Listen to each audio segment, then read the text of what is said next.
আসসালামু আলাইকুম, কেমন আছেন সবাই? আশা করি ভালো আছেন। শামিমাস কিচেনে আপনাদের সকলকে স্বাগতম। আমি আজকে আপনাদের জন্য নতুন আরেকটি রেসিপি নিয়ে হাজির হয়েছি।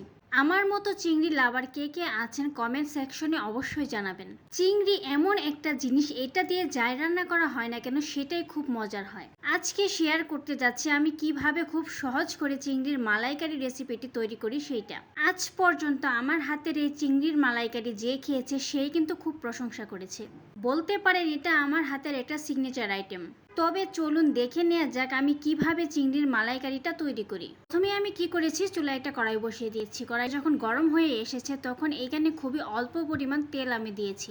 তেলটা গরম হয়ে আসার পর এইখানে আমি আগে থেকেই কয়েকটা চিংড়ি মাছে হালকা লবণ আর হলুদ মাখিয়ে রেখেছিলাম, সেইটা এখন এই তেলে দিয়ে দিব। আস্তে আস্তে করে সবগুলো মাছই এখানে দিয়ে দিলাম। মাছগুলো দেওয়া হয়ে গেলে মাছের দুইটা অংশ এখানে হালকা করে ভেজে নিব।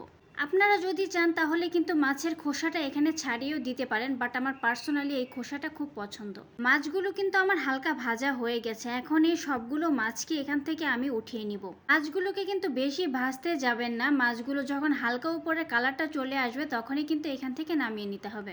মাছটা আমার তুলে নেওয়া হয়ে গেছে। এখন এই কড়াইয়ে আমি আবারও কিছুটা তেল দিয়ে দিব। তেলটা দেওয়ার পর তেলটা যখন একটু গরম হয়ে আসবে তখন এইখানে ফোড়নে আমি দিচ্ছি জিরা এবং একটা তেজপাতা মাঝখান থেকে আমি ফালি করে দিয়ে দিচ্ছি 2 টুকরা দারচিনি এবং 1 টুকরা এলাচ। গরম মশলাগুলো দেওয়া হয়ে গেলে এখন ভালোভাবে নেড়েচেড়ে মিশিয়ে নিব। মেশানো হয়ে গেলে এখন এখানে কুচি করে রাখা কিছু পেঁয়াজ দিয়ে দিব।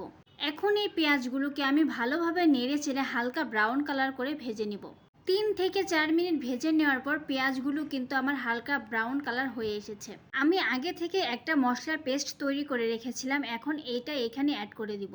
এই মশলার পেস্টটার মধ্যে যে যে উপকরণগুলো আছে সেগুলো হচ্ছে পরিমাণ মতো লবণ, 1 চা চামচ হলুদের গুঁড়া, 1 চা চামচ মরিচের গুঁড়া, 1 চা চামচ জিরার গুঁড়া, 1 চা চামচ ধনিয়ার গুঁড়া, 1 চা চামচ রসুন বাটা, 1 চা চামচ আদা বাটা, 2 টেবিল চামচ পেঁয়াজ বাটা দিয়ে সামান্য পানি দিয়ে গুলিয়ে একটা পেস্ট আমি তৈরি করে রেখেছিলাম। এখন এই পেস্টটা দেওয়া হয়ে গেলে ভালোভাবে নেড়েচেড়ে মিশিয়ে নিব। মেশানো হয়ে গেলে এখন এই মশলাটাকে অনবরত নেড়েচেড়ে 2 থেকে 3 মিনিট কষিয়ে নিব। 2 থেকে 3 মিনিট কষিয়ে নেওয়ার পর তেলটা যখন উপরে উঠে আসবে তখন এইখানে অ্যাড করে দিব বড় সাইজের একটা টমেটো আমি চিকন করে কেটে রেখেছিলাম সেটা। আপনারা যদি চান তাহলে কিন্তু টমেটোর পেস্টটাও এখানে ইউজ করতে পারেন। টমেটোটা দেওয়া হয়ে গেলে টমেটোটাকে ভালোভাবে নেড়েচেড়ে এই মশলার সাথে মিশিয়ে নিব। মেশানো হয়ে গেলে এইভাবে নেড়েচেড়ে 1 মিনিট এটাকে কষিয়ে নিব।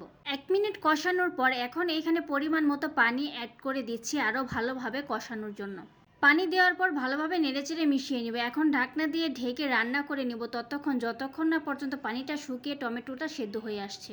5 মিনিট কষিয়ে নেওয়ার পর মশলাটা কিন্তু আমার ভালোভাবে কষানো হয়ে গেছে এবং টমেটোগুলো কিন্তু একদমই সিদ্ধ হয়ে গলে গেছে।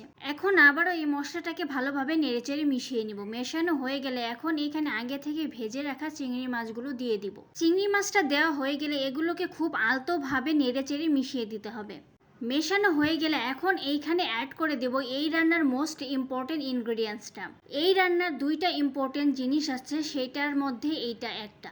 এইখানে অ্যাড করে দিচ্ছি নারিকেলের দুধ। নারকেলটাকে আমি হালকা কুসুম গরম পানি দিয়ে ব্লেন্ড করে তারপরে এটা একটা ছাঁকনির সাহায্যে ছেঁকে নিয়েছি। এখন এই পর্যায়ে কিন্তু কোনো পানি এখানে ইউজ করা হবে না, শুধুমাত্র নারিকেলের দুধটা দিয়েই কিন্তু এই রান্নাটা হবে। নারিকেলের দুধটা দেওয়া হয়ে গেলে এখন ভালোভাবে এটা নেড়েচেড়ে মিশিয়ে দিব। মেশানো হয়ে গেলে এখন ঢাকনা দিয়ে ঢেকে এটাকে রান্না করে নিব। আপনি যেরকম ঝোলটা রাখতে চাচ্ছেন সেই রকম অনুযায়ী এটাকে রান্না করে নেবেন। কয়েক মিনিট রান্না করে নেওয়ার পর ঝোলটা আমি ঠিক যেমন রাখতে চেয়েছিলাম একদম পারফেক্ট সেই রকমই আছে। এইখানে কিন্তু ঝোলটা একদম বেশিও না এবং একদম কমও না। এখন এইটাকে আবারও ভালোভাবে নেড়েচেড়ে হালকা একটু মিশিয়ে নিব। মেশানো হয়ে গেলে এখন এখানে অ্যাড করে দিচ্ছি 2টো কাঁচা মরিচ আমি মাঝখান থেকে ফালি করে রেখেছিলাম সেটা। এটা দিলে খুব সুন্দর একটা ফ্লেভার বের হয়। এখন অ্যাড করে দিচ্ছি এই রান্নার আরেকটা মোস্ট ইম্পর্টেন্ট ইনগ্রেডিয়েন্ট, সেটা হচ্ছে গরম মশলা। এখানে আমি 1 চা চামচের মতো গরম মশলা অ্যাড করে দিলাম। এইটা দেওয়ার পর খুব নাইস একটা এরোমা বের হবে এবং কিন্তু খেতেও খুব ভালো লাগবে। গরম মশলাটা দেওয়া হয়ে গেলে এটাকে ভালোভাবে নেড়েচেড়ে মিশিয়ে নিতে হবে।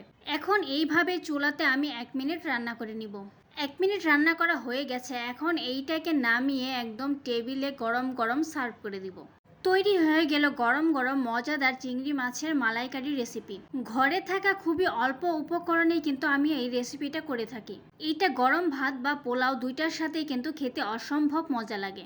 যদি কখনো এইভাবে চিংড়ি মাছের মালাইকারি রেসিপিটি তৈরি করে না থাকেন তাহলে আমার ফুল ভিডিওটি দেখে এখনই তৈরি করে নিন।